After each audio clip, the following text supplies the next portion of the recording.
Hello there and welcome to this week's episode of Soundtrack of Your Life. This week on the show is Ben Hornsby. Ben is a transformational coach who operates out of Bali but has gone through a story journey involving addiction, substance abuse and bouts of depression to being able to be in a place today where he can help people with those kind of challenges having come through to the other side. We do go off the beaten track a bit in this week's episode, so instead of just talking about music, of which there is still a lot of in the episode, we do talk about things like addiction formation and essentially kind of a coaching best practices primer or taster, you could say. It still makes for a great conversation with loads of threads to explore and discover therewith. As a reminder, you can check out the other replays of the show on my YouTube channel, Inner Peace Walker TV, and on all major podcast platforms. And I'd love it for you to be a guest on the show as well.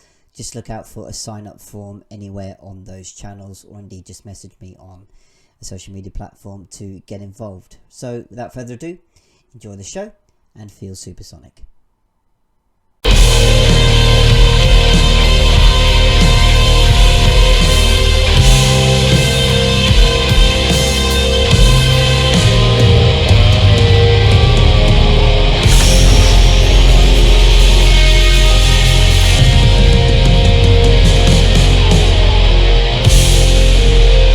Hello there and welcome to another session of Soundtrack of Your Life. If you're familiar to the show, you'll know what this is by now, and if this is your first time, welcome on board. This is essentially the show where we bring together music in your life, so whether that's songs, albums, soundtracks, bands, theme tunes, whatever it may be, to the stories, the people, the events, the scenarios, the moments in your life. Because I believe that we've all got stories to tell when it comes to this kind of thing, you know, whether it's the first dance at your wedding, or the first album you ever bought, or the song that reminds you of your college days, or your special person in your life. I'm sure we've all got stuff to share, so this is the show to share them on. My guest today is Ben Hornsby. I've been looking forward to this one, as have a lot of people, to hear about his story journey through life. You know, Ben at the moment is a transformation coach and has come through a lot of challenges and stuff in his life, of which music is an integral part. So, Ben, welcome to the show. If you'd just like to introduce yourself and literally kick off with your first song. Well, I'll introduce myself first. So, my name is Ben Hornsby. I'm from Oxfordshire, a little village from Oxfordshire. So, I've had quite a dark past. I was sexually abused when I was 10, and I got into drugs really early when I was 16, heroin. And my lowest point was hitting rock bottom of homelessness, street begging. Then I tried to commit suicide, but luckily I got into rehab. So the first song that comes to mind is actually Born Slippy by Underworld, because I don't know if any of you guys have ever watched that.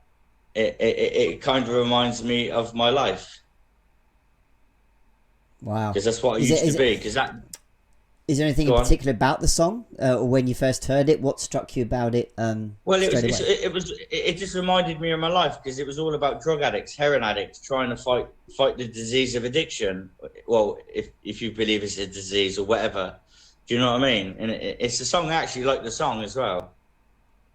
It's a very significant, powerful number, I feel, because instantly when anyone says the title, or you just hear the first notes of it, right? The sort of faded out, synthesized, echoey keyboard. You just know straight away what the song is, right? It's got that unique intro.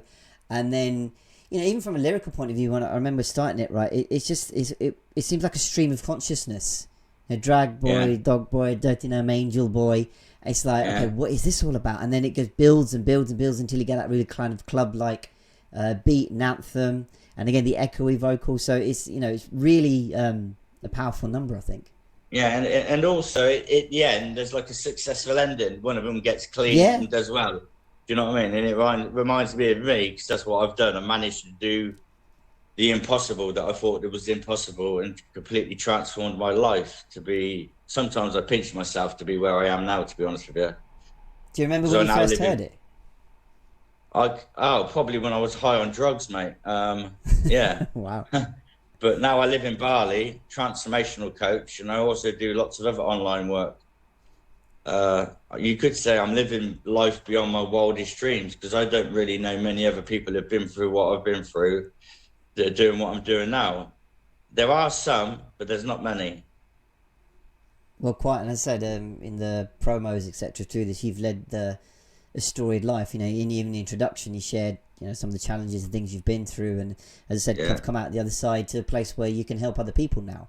I think, you know, yeah, people resonate with, you know, where a where you've come from, and b the steps you can help them with in their own journey, yeah. which is quite a cool You thing, I know, think. even though I was a drug addict, that the real me wasn't an evil person. Even though I'd done some Mm. bad things in addiction, I know the real person, the real me, was an evil person. So now I'm clean. I'm a great believer. What you give, you get back. Yeah, and it can come back in many forms. To me, normally it's just a spiritual well-being that I can help people now. Yes, it's a lovely feeling when somebody says, "Thank you, Ben. You've helped transform my life." To me, that's probably one of the greatest feelings in the world.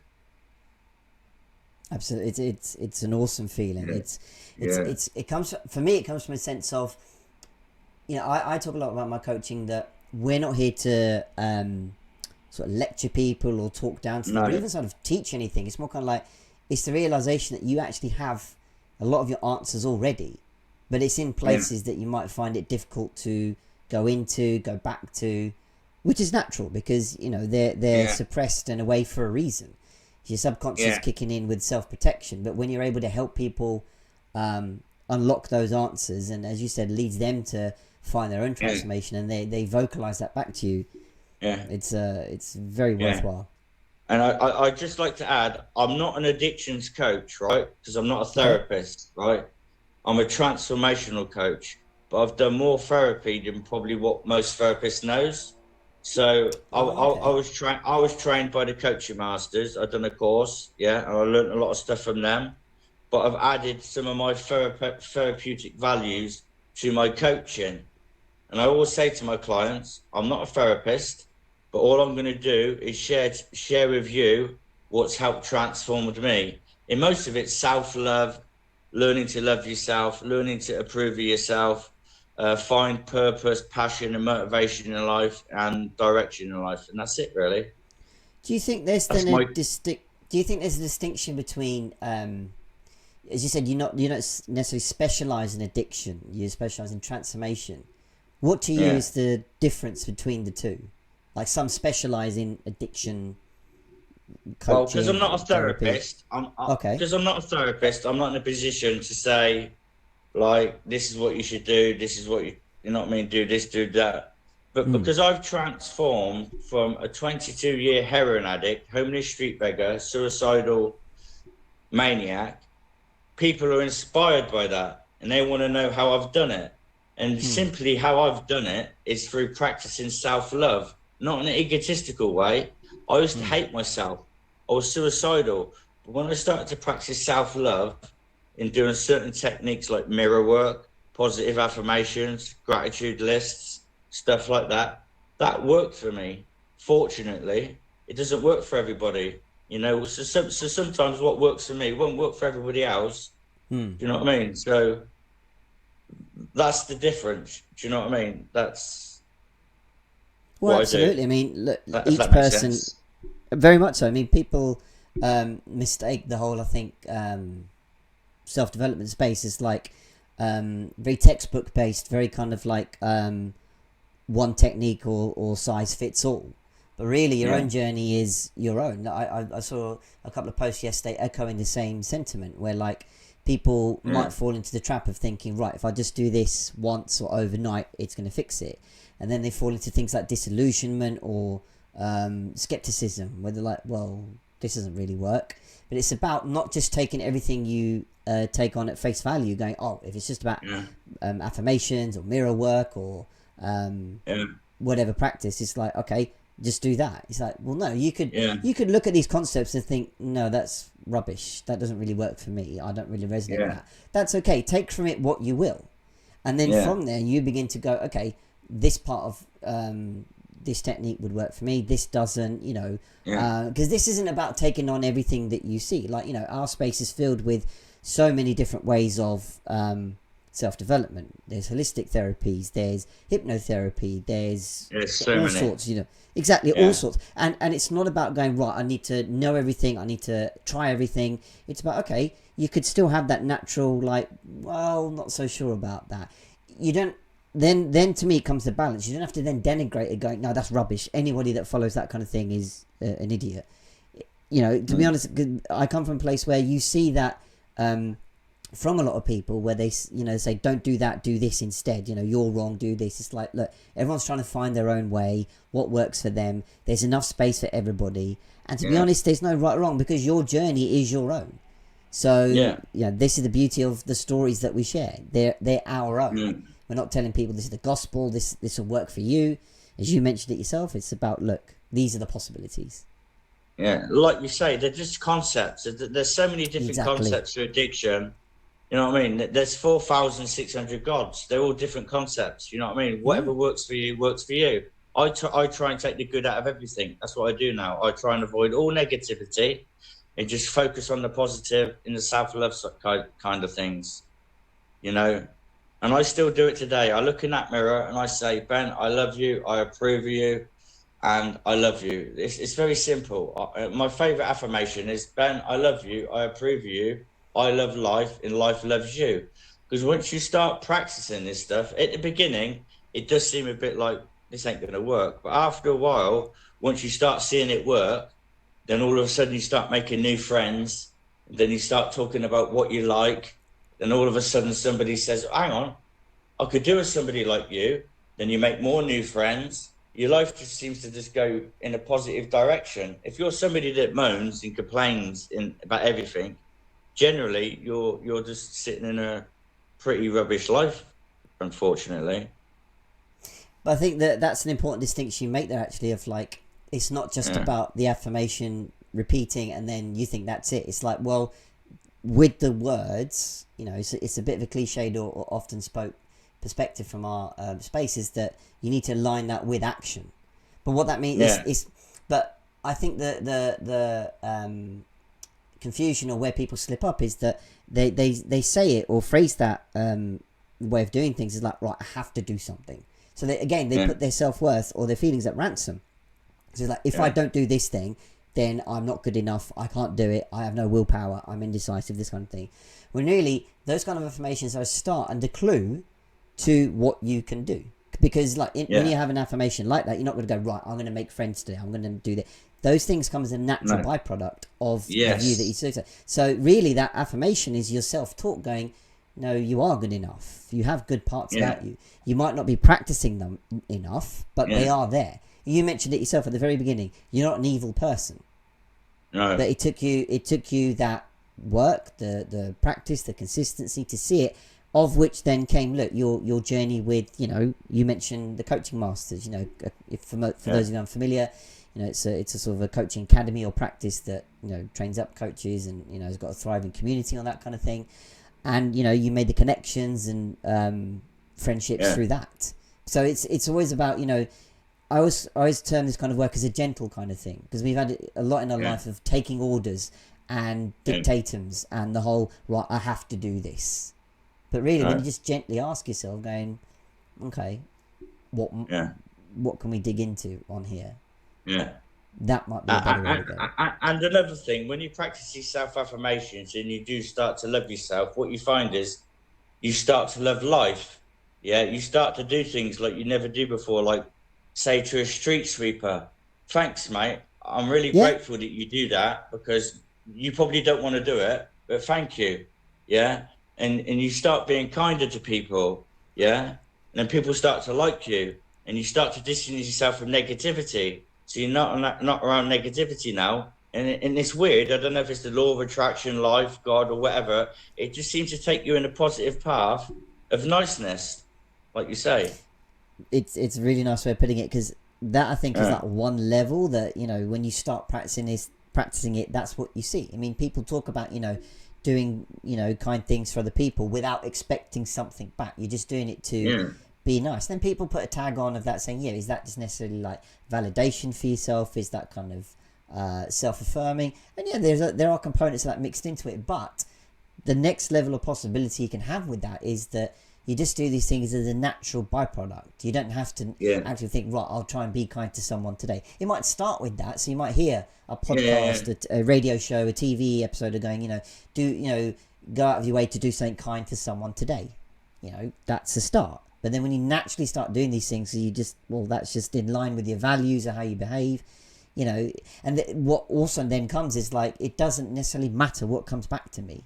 You're not trying, and also you're getting away from like the, like a karmic list. Or if I do all this good, then I should get it back. You might, you may believe in things like the universal law of attraction, karma, all this kind of thing. But, to me, it's all about fitting with your values. And that's one of the first steps people can do. What are your values? Now people go, I don't know. But look, there's multiple lists that people can access online or anywhere where they can, take a look and go, right, which one of these naturally go, that's me, or that's something I display a lot, but you don't know it at the moment because they're just not practiced. That's what it starts from, because a lot of what we do, if they're not in line with our values, not going to work. And a lot of the stuff you're talking about, like gratitude lists, values lists and stuff like that, most very successful men on the planet actually do that. Men and women, anybody. Men and women, sorry. They all do it. They talk about it. Exactly. It works. It's small.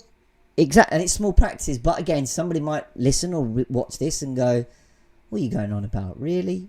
That's fair enough. I know. We're not here to say this is right, this is wrong. It's just about possibilities. And I think when you step into the whole, you should be doing this, that's when people naturally switch off, because there's that inner self-protection coming through again. Your subconscious going, hang on, what are you actually trying to do here? And that's where it's protecting you to make sure you don't come to harm or fear of the unknown, call it what you will. But these possibilities are there. So just to bring it back to the point of music, so we started with a great track in Born Slippy. You mentioned in our little catch up beforehand, you had some more songs that remind you of certain people, certain places. About 6, I think. Yeah, go for it. So if you wanted to share those. So I thought you was going to play them, so you're not going to play them. That's fine. No. So, unfortunately, I was tempted to play them, but I'm thinking, things like copyright and all that kind of thing. Get that.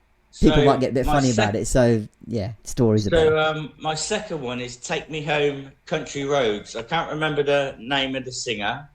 Okay. Take me home, country roads, West Virginia. It reminds me of my childhood, because I was brought up in the Cotswolds, and it just reminds me of my childhood. Like it was my home, and it's just a song that reminds me of the countryside, because it's a country song. So that was why. Because before my childhood got crap, it was really good. I used to go fishing. Used to play on the hay bales and things like that, climb, conquer trees, conquer fights and stuff like this. And it just reminds me of home. And also, it's got another meaning to it. A friend of mine went to Thailand. It was his favourite song. And he died in Thailand. So it's got another feeling. It's got another, like, an emotion to me as well. It was his favourite song. So it's got two meanings, really. I see. So when did you first hear the song in childhood? Was it like, a parent's favourite or it wasn't childhood. It was actually when my friend kept replaying it on repeat. He was driving me mad. He kept replaying and he used to sing it, and he was quite a good singer, because he's a Romany gypsy, but he used to keep singing it live. And I said, one night, mate, I said, please shut up. But in the end, I actually liked the song. And then it just got stuck in your head that much. It's like, right, I might as well have this as a favourite. So I started listening to it after he died. Then it started reminding me of home. And it also reminds me of here a little bit of home, this whole countryside. Because this is my home now, Bali. And I actually really love the song now. What is it about the song? Is it the lyrical meanings to it? Is the music about it? I can't remember the exact words, but just the words "Take me home, country roads." Do you know what I mean? It's the word. I don't know the whole, but if you listen to it, it's quite a really nice song. I like that. A simple sentiment, "Take me home." I think that's where, at the end of the day, we're all looking for somewhere that is home, whether that's where you are or you're not there at the moment and you want to go back. It's a nice It's a nice sentiment to have, right? So, Yeah. yeah, if you want to carry on with the next song, just work your way So through the them, next really. song is when I was in prison. Okay. It's called Akon Locked Up. While I was in Uh, prison, I liked that song because obviously I was locked up. At the hmm, time, I really liked the song. I wouldn't say I like it so much now because I've heard it so many times. But yeah. back then, I liked it because I was in prison for drug dealing, unfortunately. So I got into a lot of criminality back then when I Mm, was a lost, confused child. mm, Yeah, and that had a bit of meaning to me back then. It doesn't really have much meaning to me now because I'm free. Uh, but that oh, was wow. another song I've thought of. And the next song has a lot of meaning to me because it was my little brother was killed and four family members was killed. But my little brother's favourite song was Somewhere Over the Rainbow by Eva Cassidy, which I'm pretty Oh, sure wow. most people would have heard. It was his favourite song and it was played at his funeral. And it's one of them songs that I play on repeat over and over and over. It's such a beautiful song, you know. And Wow. we played it in his funeral and it was his favourite song. Yeah, so that has a big meaning to me. But that's something that I've overcome now. You know what I mean? I've overcome that demon because when he died, I nearly destroyed myself through Mm. insanity of taking drugs. So my next song after that would be "Dear Mama" by Tupac. So when I was in addiction, raving addiction, I always worried about my mum because she always worried about me. Um, and I was worried about her worrying about me because she used to see how ill I looked. But that song that he sung was about his mama. It was a beautiful song, and it just reminds me of my mum, and it used to make me cut up a little bit and tear up because it's such a beautiful song about his mum, and I always used to worry about my mum worrying about me. So that was that one. I mean, just on that, it's nice that, while you were going through such a difficult and dark time, you could still relate back to that core human element of connection. As you said, you're worrying about someone Yeah, worrying. And, yeah, I think typically that's something mums and familial figures in life tend to do, right? They just naturally worry about yeah, other people. They mind about themselves. It's like, I speak the same for mine. I'm sure loads of listeners and viewers will yeah, resonate with the same. But yeah, is that even in those darkest, difficult moments, it's quite remarkable how we default back to that. It's like I've encountered many a time too, where like you're facing difficult, challenging, tough moments where you're trying to process something that's going on in your space, but immediately you just think about how other people close to yeah, you may be thinking or worrying, and you yeah, don't want to add to their worries, even though you've got all this going on. yeah. So it's cool that you're able to do that, even You know, in a what it was, when you she used to yeah. visit me. She used to Oh, give me money, but she used to see me in such a terrible state. I'm nearly 6 foot tall, 8.5 stone, full of heroin needle marks. And she used to give me money and used to break my heart when she used to leave because she was crying, you mm, know. And I always used to worry about my mum. Like, I worried about her worrying about me. Do you know what I mean? I didn't really care about anything else, but that I did always worry about my mum worrying about me.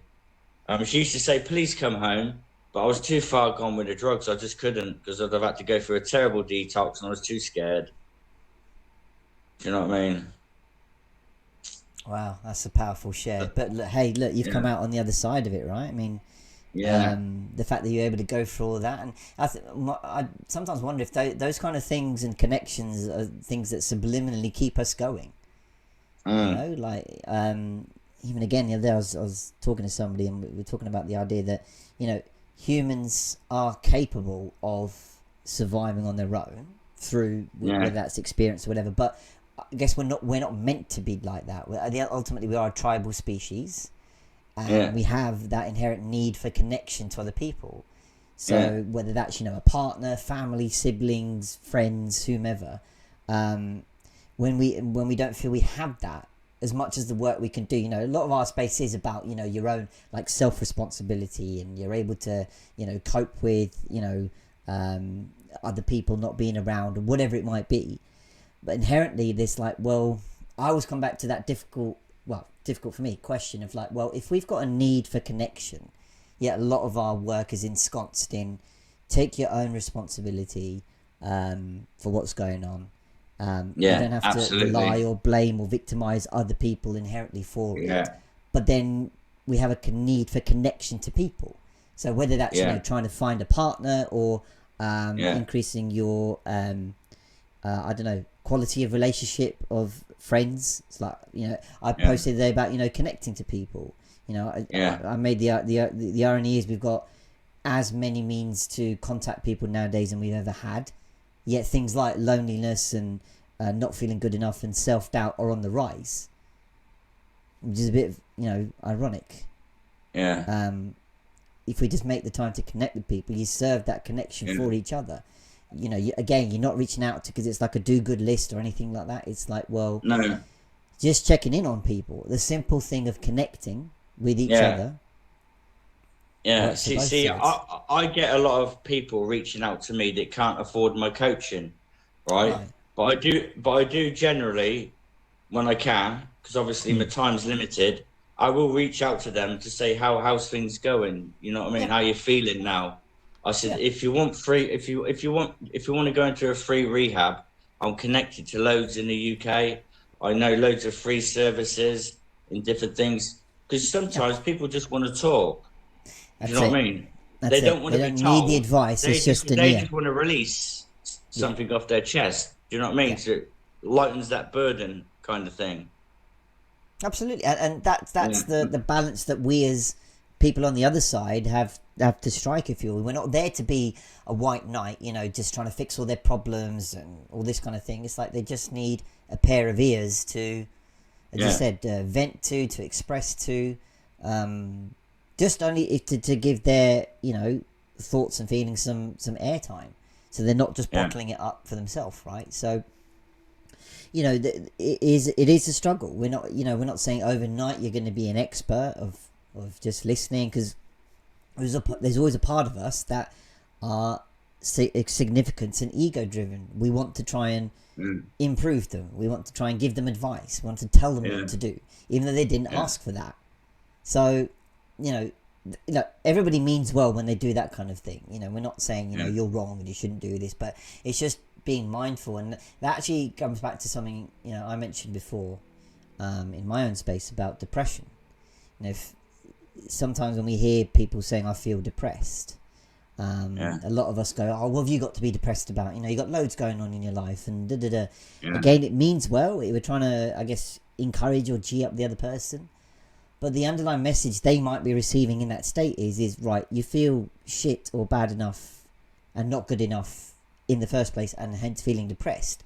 Now you're getting the message that it's not good enough to feel depressed, because we're saying, oh, you don't need to feel depressed, or you shouldn't feel depressed.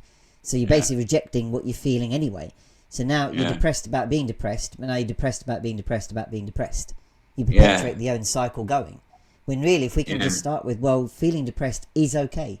In fact, probably everybody, to some degree, or on the on the range, will have the same kind of thoughts. Yet, if we can start being a little bit more connecting with each other, then we can share that kind of thing, rather than just go, right, I better not share this because it's going to make me look weird, or people won't get it, and because you easily just retreat back into yourself, right? So it's like what you said about the thoughts. Depression comes from thoughts. Do you know what I mean? Because it's what you think about yourself. This is what I was taught in rehab. First of all, you have a thought, whether it's negative or positive. Then you have a feeling. So then it'll either be a negative or positive feeling, and then it's a behavior. Then whether it's a negative, positive behavior. So if you think you're overweight, lazy, ugly, and good for nothing, and nobody loves you, and you think that, then you're going to get a negative thought, and then you're going to get a behavior where you're probably going to isolate. But really, thoughts are not really true. Really, they're just collections of memories, thoughts, and experiences. So when I was in rehab and I thought I was a piece of crap, and I said to them, I'm thick, I'm useless. And they said, well, tell us all about your thoughts. And I said, well, I was a junkie, I was I'm thick, blah, blah, blah, blah, blah. And they said, well, you can't be that thick because you've got yourself into rehab. So I'd say, oh, you was rather intelligent. So that thought of you feeling like you was thick, you've believed that all your life, but really, deep down, you're quite an intelligent individual. And I'd say you was honest because there's not many people in here would admit what you've just admitted. So you're honest. So my list, my values list was honesty, courageousness. Do you know what I mean? And it grew and grew and grew and grew. So a lot of the times, people, what the trouble is, we're not taught this at school, yeah. And I reckon probably half the people in society don't even know this about our thoughts, yeah. So a lot of the stuff we think are not true. A lot of the stuff we worry about don't happen. Do you know what I mean? That's a good one. I'm doing a video tomorrow about anxiety. A lot of people think anxiety is bad. Well, I've learned through rehab, it's only a concept, so you don't have to believe me. But I learned in rehab, anxiety, I'm blessed with it because it gives me, so basically anxiety is worry of the future. Yeah, you can't be anxious of the past. You can only be anxious of the future. So you're worrying about something that hasn't even happened yet, right? But say, for instance, like I'm doing this now, and I was really anxious about it, thinking, is he going to think I'm a fool? Am I going to stutter? Am I going to say something stupid? And say, for instance, I didn't do it. Now I've gone away. Now I'm going to call myself a coward. I'm useless. I'm a weakling. But now I've come and done it. I've stepped into the anxiety and I've got personal growth. And that is that now I know I can do lives. I can speak freely. And there's always a reward by stepping into your anxiety. So that's why I label it as good. I don't label it as good or bad. I label it as something to just grow through. But where you're brought up in society, you say to your mum as a child, well, I'm worried about something. So they send you to the doctor. The doctor's going to give you a tablet for anxiety. Okay, it suppresses it for about 5 years. Doesn't take it away. You stop the tablet after 5 years. Guess what? Anxiety's still there. So it's done nothing really. It's just suppressed it for a few years. So I'm not telling people to stop taking anxiety tablets, but there is a way of beating anxiety without taking tablets by slowly setting little goals to step outside your comfort zone each time. Set a little goal that frightens you a little bit, then set another little goal that frightens you a little bit. And what you'll find is what you've worried about all your life or been anxious about all your life wasn't even true anyway. And that's what I was taught in one of the best rehabs in the country. But like I say, it's only a concept. I'm not telling people to stop taking drugs now if they're on medication. Don't do that. But there are ways of dealing with anxiety if you stop labeling them as bad. They're neither good nor bad. I mean, I think people watching or listening should just rewind the last 2.5 minutes to get all the value that Ben just said. Really, I mean, where do you even start? Well, can I explain it in a different way? Yeah, please go for it. If I got time. Do you know when a baby's born? Let's say God's real. When a baby's born, what does a baby do when it's born? It smiles or screams the house down, doesn't it? The hospital down. So it's got two feelings. It's either happiness or sadness or anger. Nobody would say, oh, it's really angry. That's a negative feeling, would they? Nobody would say that to a newborn baby. Nobody would do it. But what happens is when we grow up, we learn different things. We worry about different things. Then we get labeled with these feelings of depression, anxiety, and whatever. And you go to the doctors. People think it's bad. They give you medication. But I class myself as still a newborn baby. I've just got a new feeling, to work through. Do you know what I mean? In a way, we're all perfect as we are, I'm not saying this in an egotistical way. I'm just saying we're all perfect as we are. We're all trying to do the best we can with the understanding and the awareness that we got of what we've learned through society. Do you know what I mean? Perfectly put. It resonates with my messaging too. The idea that at the heart of it, every emotion that we feel is first of all neutral, We're the ones that apply meaning to it from our programming experiences in the past, and what we feel is natural. So you mentioned a baby, right? If everyone thinks of babies and young children, they will display whatever they're feeling straight away. It's not going to go, oh, hang on, I'm in a crowd, I better not, disturb the peace or shout or anything. If it's feeling sad, hungry, happy, whatever, it will let you know through screaming, crying, stamping their feet, making a display. All those things that we as adults go, shh, sort of trying to calm it down. Yeah. So the messaging that you get from that is like, you felt a natural emotion, like anger, sadness, crying, grief, whatever, but we got told by our caregivers that that's not acceptable, and therefore we file it in our not acceptable filing list, or whatever analogy you want to use there. So that's where we discern between positive and negative emotions. So if we carry that on into our adolescence, our adulthood, where we've got all these unsolved programming experiences and emotions that we feel are not acceptable, that are stored in places like our shadow. And coming back to your idea about anxiety, that's exactly one of the ways that are possible for us to work with it. The idea that you're feeling anxious about something that may not have happened yet, so we preclude, like, oh shit, this is going to go wrong, this is going to not be great. One of the practices that I'm heard from my coaching is that ask yourself, can you get comfortable with the worst thing that could happen?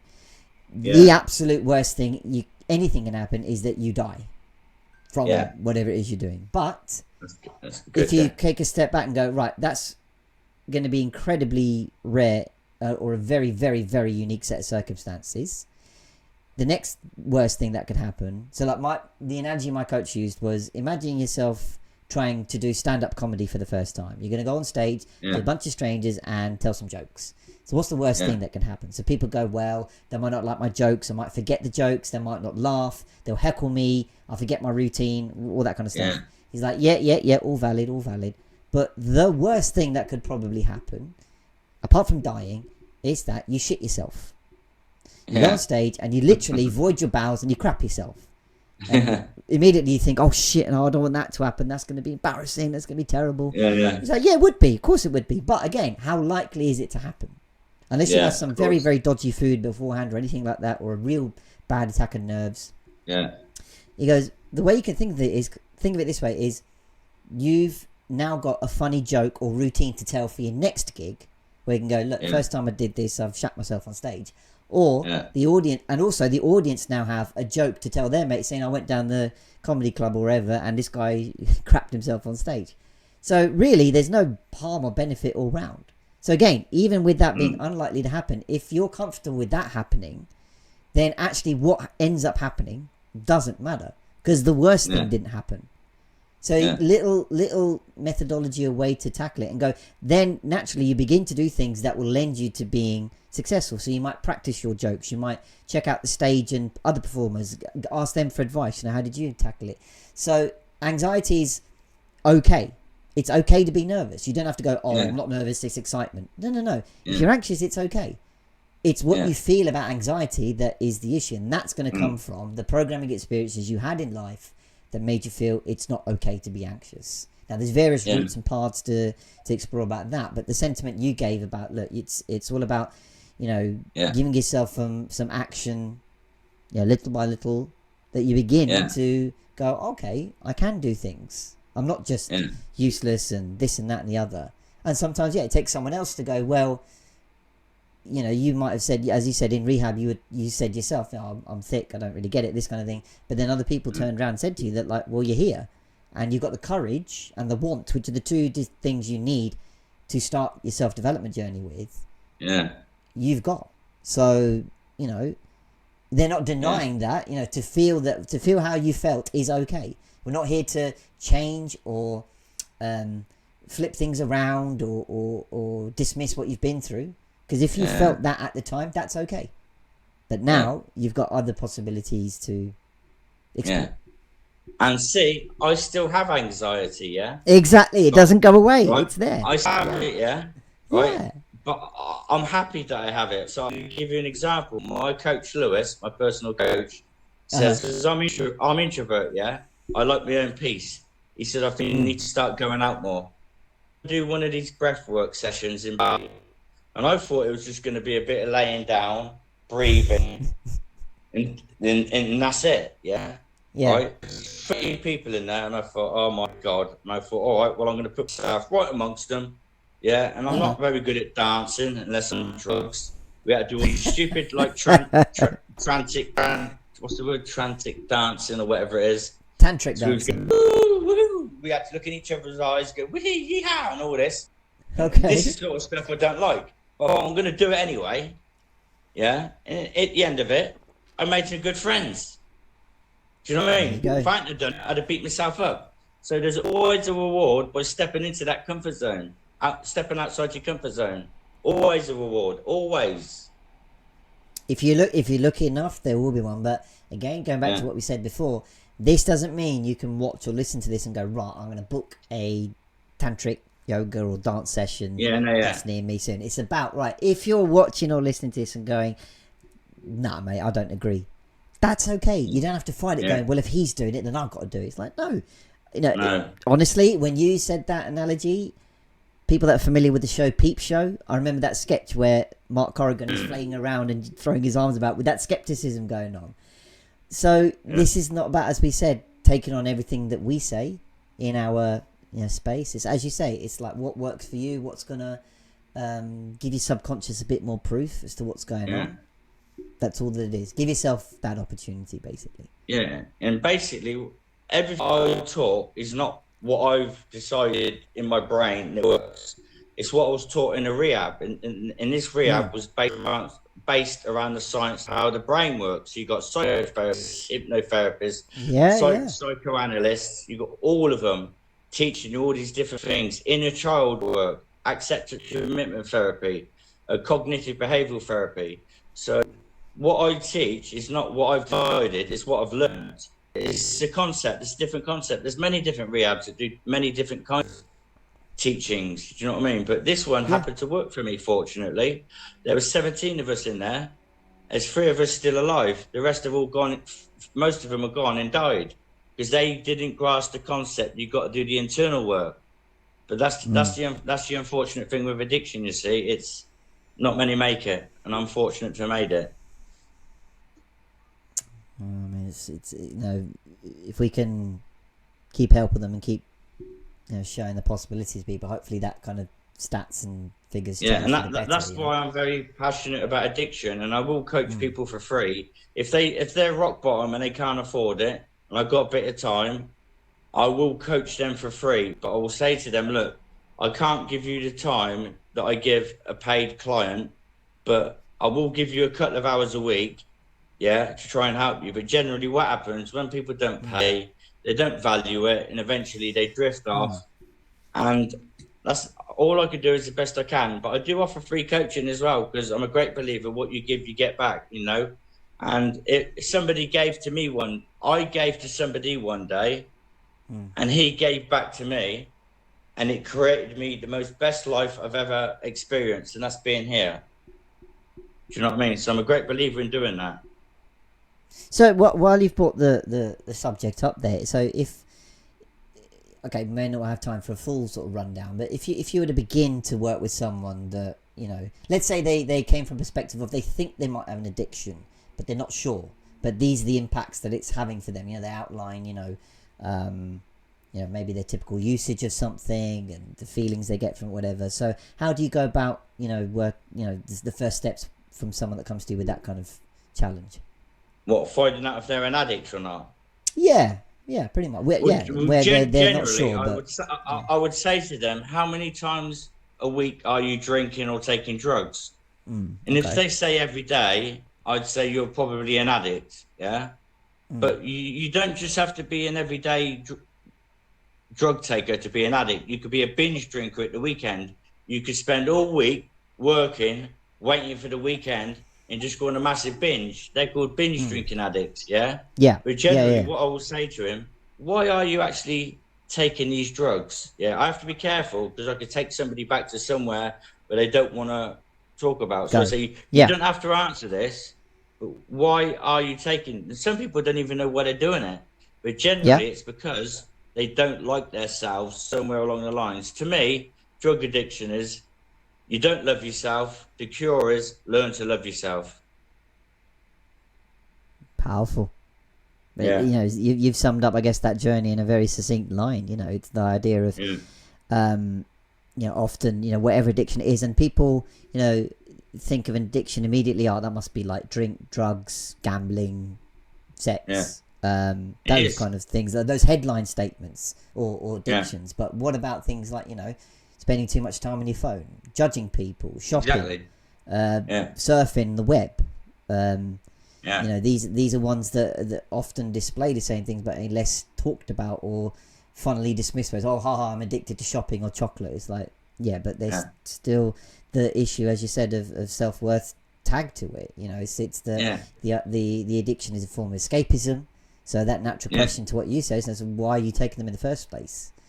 And as I say, it's probably not the time and space to go through how you neurologically form the addiction in the first place, but it comes back to that idea of, you said, the more you can understand about yourself and untie it, and the real benefit can be that, like, sometimes, in the space that I operate, is that we don't even have to talk about the addiction in the first place. That you will get off that addiction, if you will. Well, I'll tell you what, it's funny you say that. When I was in rehab, they very rarely mention drugs. Drugs are not the problem. We are. There you go. There you go. Do you know what I mean? And I had a debate, kind of a bit of a debate with somebody the other day. I said, "Why do you drink?" He said, "To make myself feel better, or because I'm bored." But I said, if you felt comfortable in your skin anyway, and you was comfortable with yourself, you wouldn't need to take something to feel better. So there must be something going on with you that doesn't make you feel too good. Maybe it is boredom. Boredom is a big one. Or is there something deeper? And I was nearly getting somewhere with him. Then he just cut off the live. Oh. So I think I hit a nerve. Something came out of his shadow at that point then. Yeah. But obviously, I can't take people too far. I was being gentle with him. The more questions I asked, we was getting somewhere. Then he just cut off the live. Yeah, and look, that's okay. Sometimes people, as you said, they come to a place where they're not ready to go into. And that's okay. We're not here to shove them down that, exploration path. It's like, look, a lot of this work has got to be led. Well, in fact, all of the work has got to be led by the person involved. As we said before, we're not here to lecture or to teach or to give you the answers. No. Well, that's the other person's department. And then that's people. Some skeptics might say, but aren't you meant to, ask the right questions and do this and that? It's like, that's our perspective of being there with them. We're not going to abandon them on this journey, but we're not going to say, right, do this and then do that. It's like, the suggestions are here. Like, again, my coach had the great analogy of, imagine you buy a fancy looking house, looks all good, all the latest, updates and all that kind of thing, but it's very wobbly, and it's wobbly because the foundations are, in need of repair. So you could, do new paint and wallpaper and get all the new tech and stuff in, so it looks good on the outside. So, it's these things that people get themselves involved in, escapism things, like maybe an addiction, like, avoiding what's going on. But one day your house is going to fall down unless you fix that foundation. So the foundation work is what we're talking about. But he said the foundations are in the basement, and there's a door to the basement, and it's locked, and you're the only person with the key. I don't have the key. You do. So you're the only one that can lock the door, go down there and fix. I can come with you. I don't have the key. It won't open for me. So it's the way you approach these things of, like, that's where that, where we tie in that perspective of take your own responsibility again. It's not to say, right, you do all the work and you're on your own. No, it's like, if you want your change, you're the one that has to lead us through it, because that's where you'll get your transformation. Because, as much as you might look at, social media or a coach or whomever and have light bulb moments going, oh yeah, or oh shit, or this kind of things, like, that's the spark. That's the spark that we go, right, what does that look like for me? That's a lot of what when I work with my coach, that's what a lot of moments I really like what you said, where you don't tell people how to live their life. You don't coach people how to do things. You ask them almost like thought-provoking questions, so they bring new thoughts into their awareness, that they Yeah. probably never thought of before. And say, for instance, let's just give a simple example. Say an overweight person. So you say, okay, you're overweight. What could you do today to improve your weight? And she could say, well, I could probably walk to the shop. Okay, great. Write that down. Maybe I could go to the gym next week, go swimming. Okay, great. Write that down. Yeah. And what you've done is you've not told them what to do. They've thought of it themselves. So it's empowering to them. So we're not really coaching them. They're coaching themselves. You know what I mean? They So it's have the empowering to answers. them. Then you reward them. You say, well done, because you've done this on your own. I've only asked you a question. Again, flows in the other components again. Give credit to yourself for what you do. And as I Yeah. said, they've got the answers already, which might need some question to it. On the Yeah. flip side, you could ask someone with a weight loss goal saying, what's the next step you can do today? And they go, I don't know. Yeah. You Yeah, and sometimes. the temptation there is to give them advice, like, well, how about this? How about that? It's like, well, Yeah, now yeah. we're slipping into advice territory. But the question you could wind yourself back on is, okay, why do you want to lose weight in the first place? The why Yeah. is important, because Yeah, often we of do course. things not knowing why. Similar to your point from addiction, you take stuff Yeah. but you don't know why Yeah. until we True. ask ourselves why. And it's okay to sometimes not want the thing we said we wanted. A lot of people then label ourselves like, oh, I'm indecisive, I don't know what I want, and I'm this and that. It's like, but knowing what you don't want is a good start. And if it's against the grain of what other people have around you, that's the counterintuitive part of all this, because we're in a world today where we look to get what everybody else has. In an education, a job, a career, a relationship, a family, a car, all those what I call the master plan things. And if you don't have that, it's like, right, I better get that quick, because that's what I should be doing. But you never ask yourself, well, why? It's not to say, again, it's the balance. We're not saying be a nomad and do completely everything on your own and sod society and all that kind of thing. No, it's about, okay, well, ask yourself, what do you want? And if that takes time to ask or for you to figure out, that's also okay. So if it going back to weight loss, it's like, well, do you want to lose weight because you want to, or are you losing weight or wanting to lose weight because someone in your family or your partner said, well, you're looking a bit podgy there, you need to lose some pounds, and you've gone, fuck, I better do something about that? Or have you gone, actually, okay, I know I'm not in the best of shapes, but do I want this thing right now? Not really. Then your subconscious goes, all right, okay, I hear that. As opposed to trying to force through a fitness regime, gym regime, exercise regime. And the irony is, a lot of people are quick to tell you, oh, it'd be good for you, it'd be good for your mind, and this is the core of it, da da da. It's like, okay, great. I can listen to you and go, I understand the words you're saying. I'm at the moment going, yeah, okay. It's not necessarily pushing me to go, right, I should do this. Now, if you then want to question, well, how come I don't have that one? That's the conversation you have between you and your subconscious. Now, people go, what do you mean you and your subconscious? You're not two different people. I meant your conscious and your subconscious. Because your conscious are going, I should do this. And your subconscious will go, why? And then that's the dialogue you have. Might be difficult, might sound funny, might sound a bit counterintuitive, but that's where your answers are. And that's when you answer that want, you'll get the things as a natural byproduct. Yeah, that's something I'm tapping into at the minute, the subconscious and the conscious. Yeah. I get a little bit confused with it, but I kind of got the drift of it. You know what I mean? But yeah, that's something I'm looking into at the minute, actually. And quantum physics, which is blowing my brain. I know someone that is an expert in that, and we've done a few lives on that topic. Yeah. She's able to articulate very simple examples into this mind-blowing way to explain it. So I'll give you more info on that, and indeed I might share it on the promos for this so that people can check it out as well. Okay. I realise we've got a few minutes left, so if I could just bring the pointer back to music, right? So I think there are a couple of songs left on your list you wanted to share.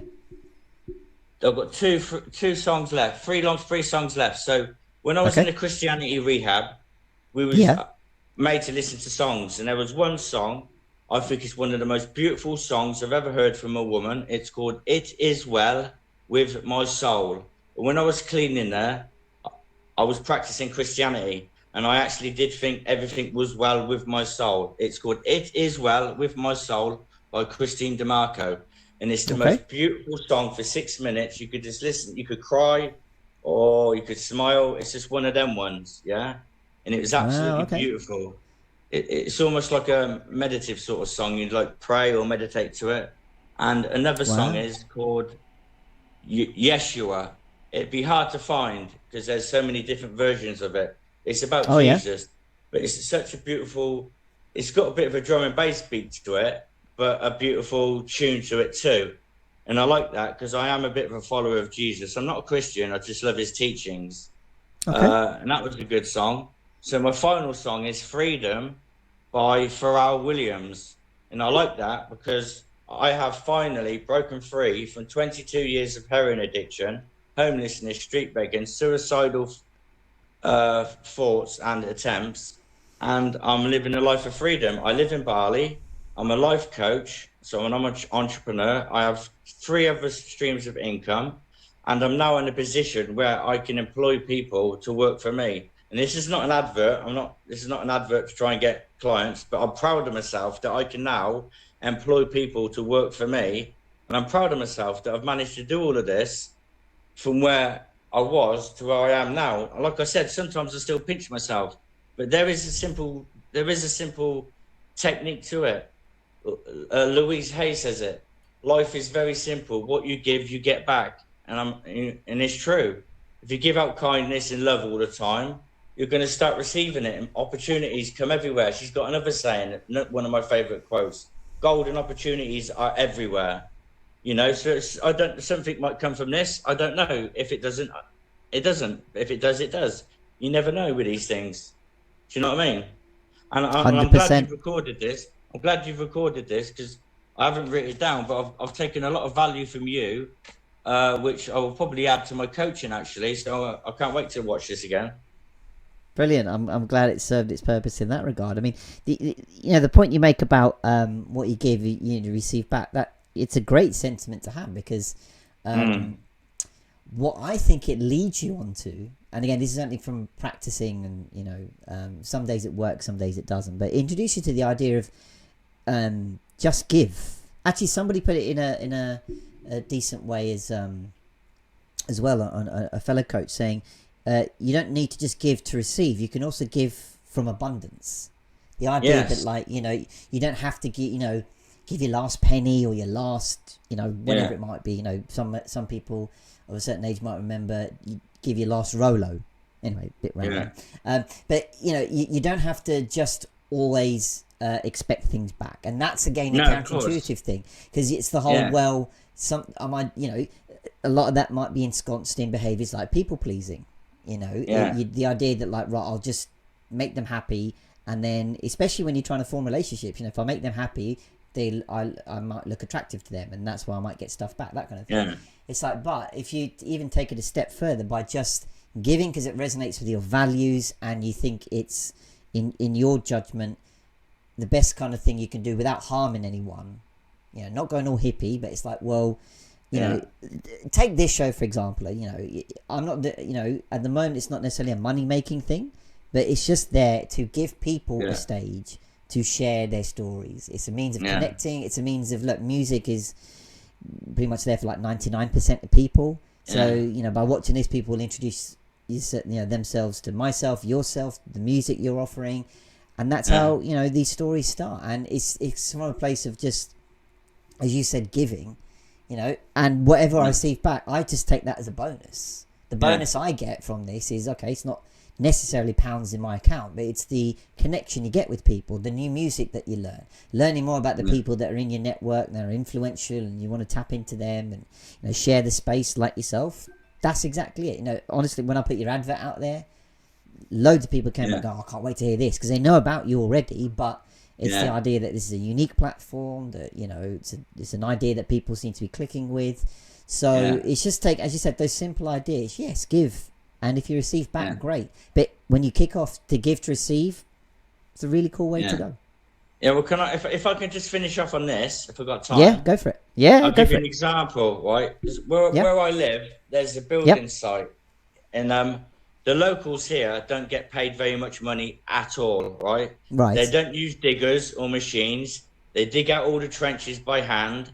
There was about 8 of them. And I was watching them every day, sweating. They work from like 7 in the morning, sometimes to 8 at night, because I can hear them drilling, Probably in like the drilling, hot drilling. hot conditions as well, right? Yeah. And so English money here is a lot of money to Over there. there. Yeah. So Yeah. what I Yeah. did was Yeah. I went and bought them 8 bottles of cold water, and I gave them £5 each, which is a week's wages to them. And they were so Wow. grateful. You could see the love in their eyes. And I knew for a fact I'm getting nothing back. You know what I mean? But I just felt like, as a mark of respect, because in England, you've got all the tools, you've got everything. Life's quite easy. People call themselves grafters in England on building sites. You ain't seen nothing like people graft here, digging holes with, they didn't even use shovels. The tools they use are completely different to English. And I just felt like blessing them. It's like a blessing. Bless people when you can.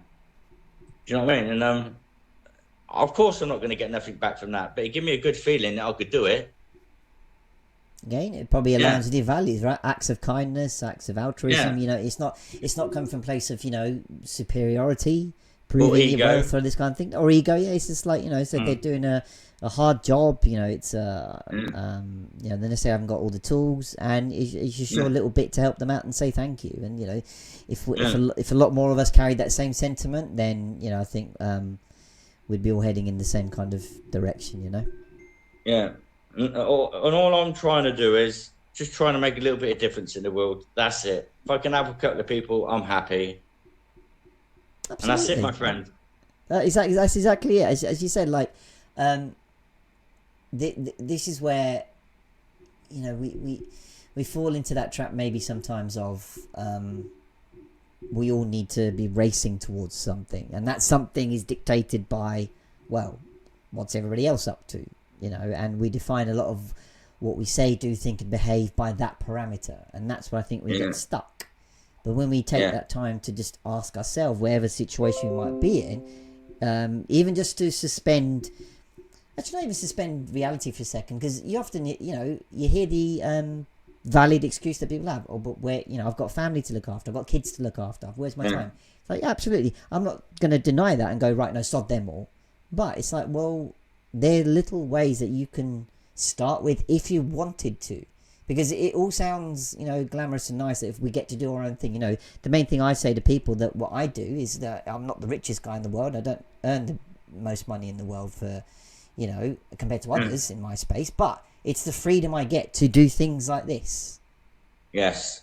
And that's something you can't really put a monetary value on. And yeah, look, it's again that balance where, like, again, you know, in our space today, you know, you rarely can get by with, you know, next to no money, but you know, there's little things that you can keep doing and keep working on to, you know, act on wherever you are in that in your space. So, and that doesn't come as it doesn't come from just an overnight thing where you go, right, I'm going to change tack and do everything. It's about that initially, it might even about that key questioning. Okay, what do I want? Do I have the courage to do it? And if I don't, how can I do that? It's that space and time to ask yourself that. And people go, oh, I can't be asked with that. It's like, yeah, but if you can't, that's fine. But if you want that true change, then look, the point of a tip, a trick, a hack, all that kind of thing is what it says. You know, it's a quick shortcut to, you know, an immediate problem. Again, to finish on an analogy my coach said, is like, you asking for a shortcut to this work is like asking Google Maps, right, what's the quickest way to get from A to B? And it will tell you based on traffic, mode of transport. Then it would be you going, no, give me another quicker way. And Google would be like, what are you talking about? I just gave you the quickest way. Yeah. The work is the shortcut. Yeah. It's not to make it insurmountable or unachievable. It's just, again, the idea that this is a long-lasting, never-ending journey. You'll always keep learning. You'll always still make mistakes, like we said before. Like anxiety will still be around, but it's like you've now got a more learned experience to show to show and realize your own possibilities, and that's I think, all that we're at. Ben, look, our hour is up already. Like I always say on this show, I can't believe how quick this bloody hour goes. Because well, I really enjoyed that, mate. Thanks. Hopefully, we could do something again in the future. No, absolutely. And do you just want to give a shout out to people where they can find you? So my Instagram is Ben.Anthony Hornsby. You may find an old one, but if you check my stories and my posts, you'll see their latest, or Ben Hornsby on Facebook. It's all positivity. There's no negativity there. Any negativity, you're blocked. Same with Instagram. All positivity there. Perfect. Okay. Ben, thanks so much for being on the show. I do use other platforms, but not really for coaching. It's just more a bit of my time off and a bit of fun. So I ain't really going to give you them ones. Maybe not just yet. I'll stick to the other two first. But Ben, thank you so much for being on the show, and we'll catch you on the next one. Yeah, cheers, mate. Take care. Thanks for this. Goodbye. Thank you so much for checking out this episode of Soundtrack of Your Life. Please do like the video or podcast, comment with your thoughts below, subscribe to the channel, and sign up to be a guest on the show. Feel supersonic.